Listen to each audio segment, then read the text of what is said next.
Hello বন্ধুরা, আমরা এখন যাচ্ছি একটা বৈষ্ণব সেবায়।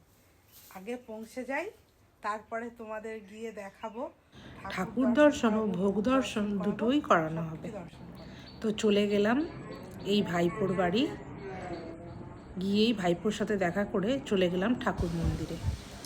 ঠাকুর মন্দিরে গিয়ে ঠাকুর দর্শন ও ভোগ দর্শন দুটোই করলাম। দেখো, সাথে তোমাদের দেখার জন্য একটু ভালো করে ভিডিও করে নিলাম। কত সুন্দর ঠাকুরদের সাজিয়েছে, আর কত গোপাল অন্য জায়গা থেকে সব নিয়ে এসছে। তারপর এখানে অনেক কিছু রান্না করা হয়েছে মানুষের সেবায় লাগানোর জন্য।